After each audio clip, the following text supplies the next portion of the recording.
You are listening to From the Sea, a podcast series produced by South China Sea Studies. This program provides valuable insights from experts around the world on geopolitical and security developments, with regards to the South China Sea as an area in a connected maritime landscape. In today's episode, Mr. Gregory B. Poling, Senior Fellow at the Center for Strategic and International Studies, will have a chat with our host, discussing the U.S.'s recent approach and commitment to the South China Sea. So today we're very glad to have an old friend. Joining us today is Greg Poling from AMTI CSIS, short for the Asian Maritime Transparency Initiative at Right. the Center for Strategic and International Studies. It's a mouthful. So the first American scholars and expert that we have here on the show. So I'm going to go straight into the topic today, which is the U.S. policies or Biden administration's policies in the South China Sea. The first questions that I would like to ask is, do you think there is such a thing as a South China Sea policy from the Biden administration? Yeah, I think it is. It's one of, I suppose, managing the disputes so that the fundamental U.S. positions haven't changed.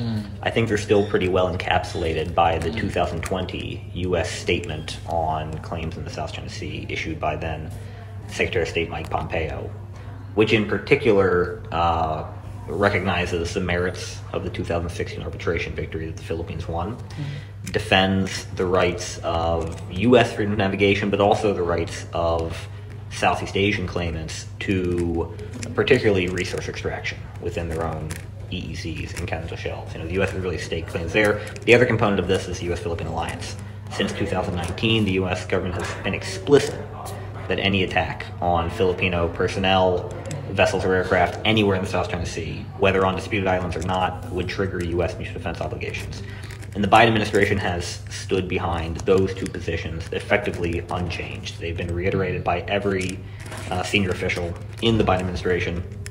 If there's a key difference between the Trump and Biden approach to the South China Sea, it is simply that the Biden team has invested more in shoring up alliances, particularly the Philippine alliance. But then I would like to dig a little bit deeper into that particular alliance. So yes, there is commitment in terms of rhetoric, in terms of political statement, right? And there are new bases, military bases on the ground. But then other than that, what would you say would be the signs of actual demonstrations of the commitment in reality on the ground where incidents or where crises happen?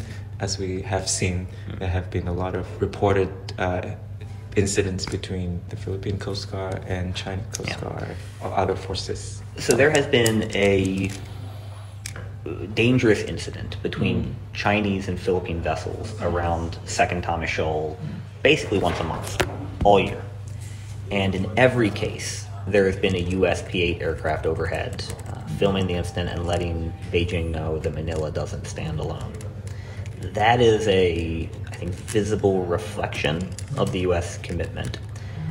And pulling back, what we've seen is the U.S.-Philippine alliance undergoing a pretty rapid transformation over the last 2 years. The prior administration of Rodrigo Duterte came so close to fracturing the alliance that I think it really spooked the bureaucracies on both sides. And so as soon as Duterte withdrew the threat to abrogate the visiting forces agreement between the U.S. and Philippines in mid-2021, the two governments moved very quickly to deepen the alliance and to make it what the Philippines has long called for, which is a more equal alliance, something that looks more like the U.S. alliances with Japan or Korea or NATO.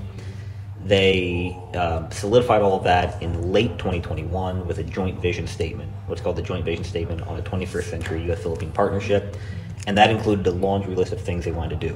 One was expanding and implementing the Enhanced Defense Cooperation Agreement, which is the new U.S. access to Philippine basing that you referenced. One was new mutual defense guidelines, which they negotiated and announced early this year. They doubled U.S. military support to the Armed Forces of the Philippines modernization. They launched a new U.S.-Philippine maritime security dialogue to deal with so-called gray zone threats, particularly the Chinese militia. And all of that process continues. But to do all of that in just 2 years, I mean, for context, similar efforts took the U.S. and Japan about a decade, from the mid-90s to the mid-aughts. And we've crammed it into 24 months in the U.S.-Philippine alliance.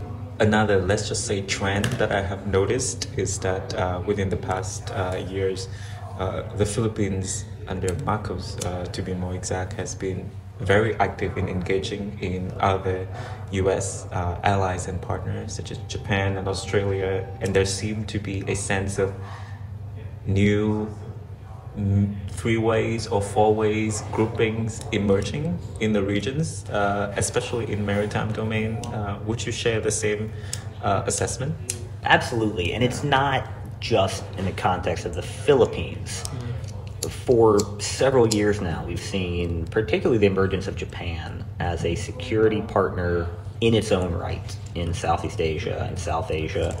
We've seen the deepening of connections between and among U.S. allies and partners, often even when the U.S. isn't in the room. And I think there's a reflection of the diminishment of relative U.S. power amid the rise of China, right? The U.S. is still the most important, the indispensable ally, but it no longer has the resources or the power to do it all alone. And so we've moved from what we used to call the hub and spoke system to now multiple hubs, multiple spokes. Some prefer the term mesh or network or matrix. You know, pick your metaphor here. But you have the Japanese and the Aussies doing things together that they never have before. The Japanese and the Koreans just taking part in their first air exercise.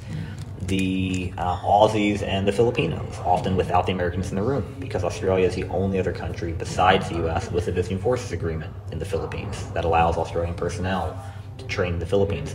Japan will likely conclude its own visiting forces agreement with the Philippines later this year. So this is not necessarily U.S. driven or directed, but it is a reflection of the increasingly complex wave of security relationships among what we might call like-minded partners in the Asia Pacific.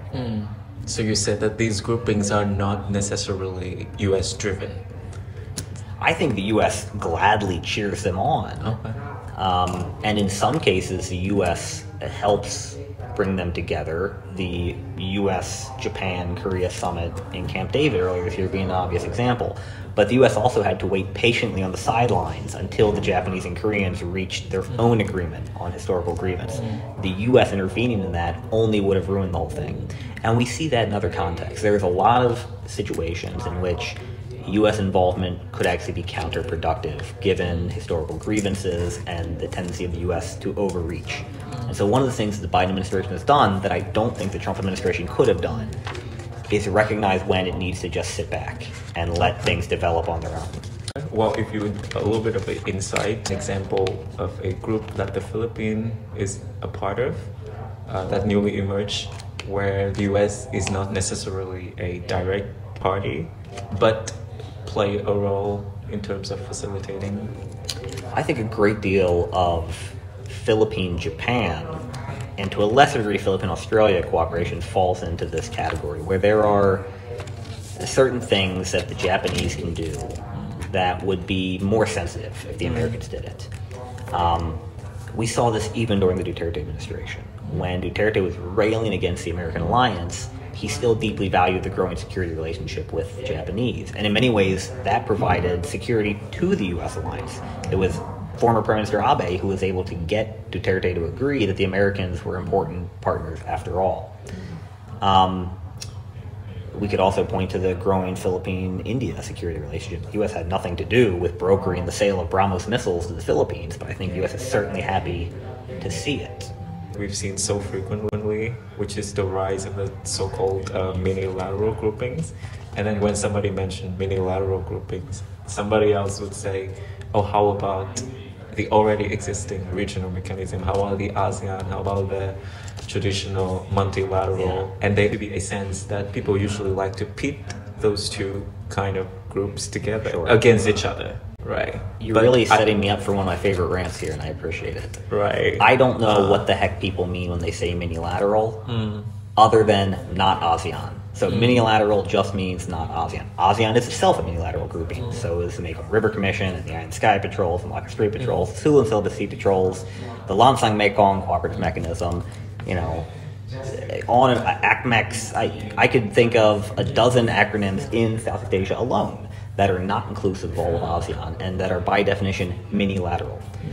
So what has become, I guess, in vogue to say over the last 3 years or so, I mean, basically as a result of the Quad, is that, to put too sharp a point on it, if it sometimes makes people in Singapore or Jakarta uncomfortable, it's unilateral. And if it doesn't make them uncomfortable, it's okay. Right. Now, in my mind, unless it's part of the United Nations, it is by definition unilateral. What you should ask is, what was ASEAN failing to do that made these unilaterals so attractive to specific member states? Would you think with the recent upgrade of relations between the US and Vietnam, there would be more room for the US to maybe contribute a more vocal stance regarding incidents that involves Vietnam in the South China Sea? There could be, but this is a two-way relationship. So this is something that I would love to delve a little bit into as well, which is the potential for cooperation under the new comprehensive strategic partnership, just in maritime space. So you talk about there might be room for more maritime security cooperations. What do you expect it to look like?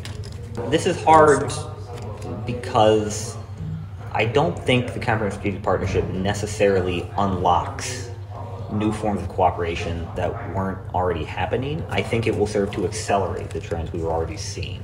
And do you think the so-called concept of maritime domain awareness that the US and some of the Quad members have been pushing in their IPMDA initiative, do you think it could be a part of the equation? It can. The Indo-Pacific Partnership for Maritime Domain Awareness, or IPMDA, is not a silver bullet.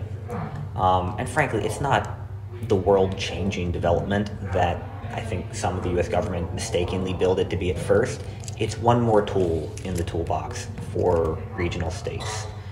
And Vietnam will certainly be among those that benefit from the radio frequency detection being brought by Hawkeye 360, which will help identify some illicit vessels. But, I mean, part of the problem with IPMDA, and this is a little technical, is that the South China Sea is probably the place where it'll be least useful. Because the vessels that we're most worried about monitoring in the South China Sea are China's militia. And we already know where China's militia gathers. We don't need radio frequency detection to tell us that there's probably 100 boats right now in Union Banks and another 100 around P2. We know that because there's always 100 around Union Banks, 100 around P2. So the places where the RF detection under IPMDA will be most useful is actually going to be in the Pacific Islands and the Indian Ocean, even though that's not the way we've really built it. And then if it's not the most useful way to sort of navigate the gray area operations, then what would you reckon to be the effective handling? Yeah, look, I'm not saying it's useless. I'm just saying it's not going to deliver the huge benefits. It's like peeling an onion, right? Every new technology gives you a little slice. It diminishes the number of dark vessels a little bit. At the end of the day, though, the problem with the militia is not that we don't know where they are, or we know where they are. The problem is, how do you persistently identify and publicize their activity and then impose cost on China for using them in this legal way? The Filipinos and the Vietnamese have both come to a bit of a solution here, which is rely on AIS and occasional patrols to keep an eye on the militia.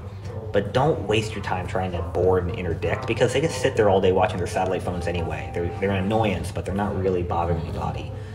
The real trouble are the professional militia, the Coast Guard, and places like Second Thomas, which are a different problem.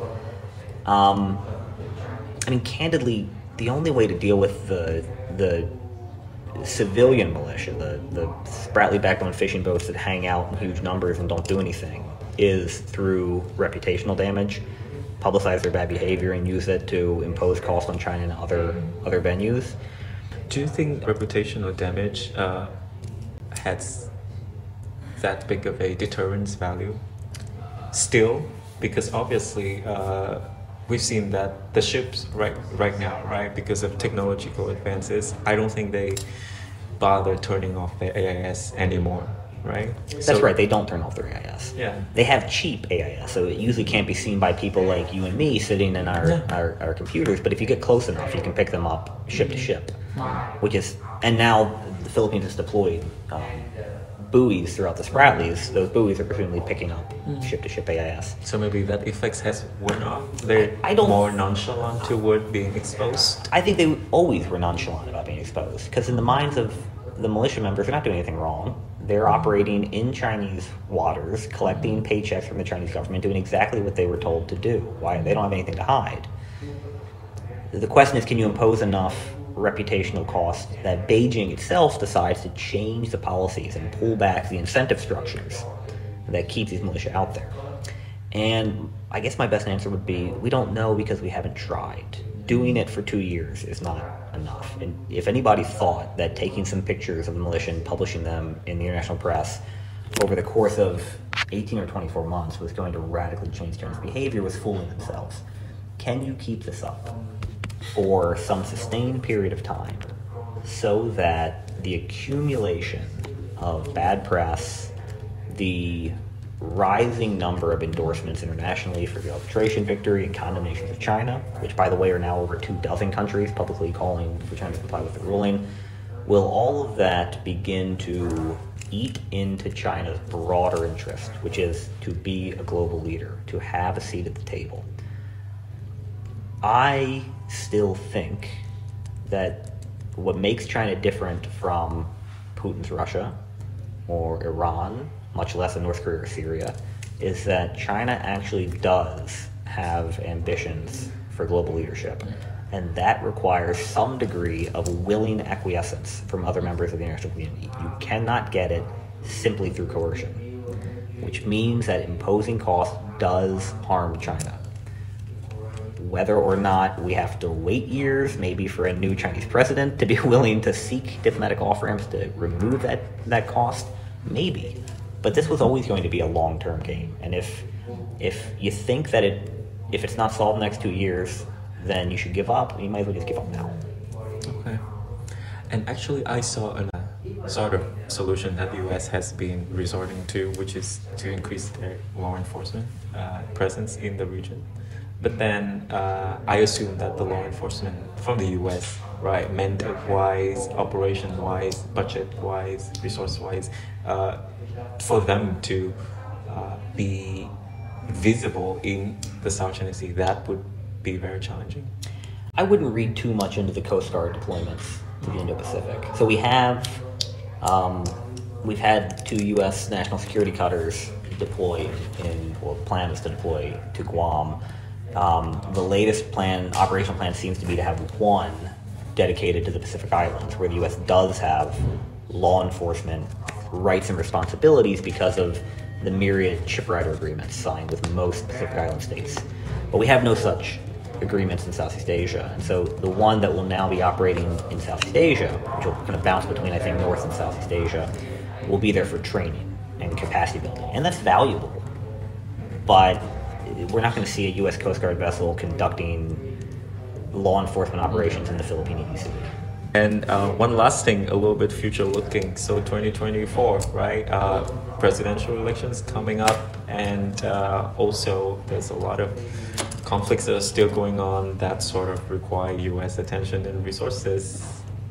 What is your speculations regarding the U.S. Attention on the South China Sea? We've been hearing people worrying about the cases where the U.S. shifting away its attention on the South China Sea toward other hotspot, especially when they have to tend to their domestic audience in the election during election cycle. If you share that assessment. This has always been a problem dating back to the Obama administration. The South China Sea is not solvable. It's a problem that has to be managed, and that means that it naturally gets sidelined when there's some new conflagration globally, whether that's Ukraine or Palestine or something else. But the bureaucracy has been remarkably consistent. U.S. interests haven't changed. U.S. commitment to freedom of the seas and to the defense of the Philippines haven't changed.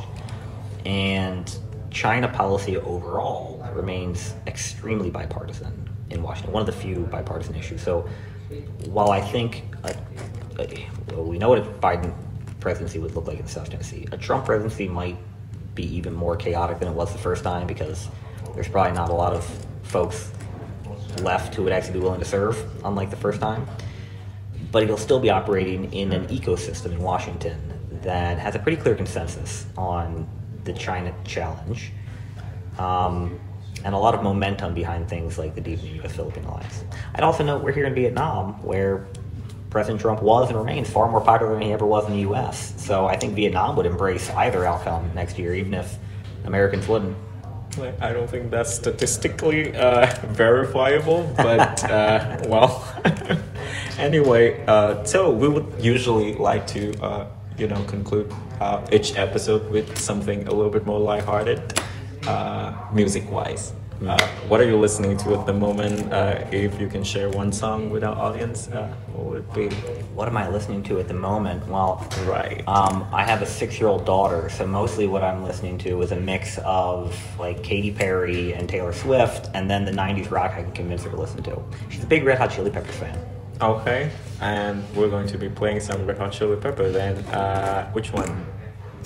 Her favorite is Give It Away. Okay. But she doesn't understand the lyrics, thank God.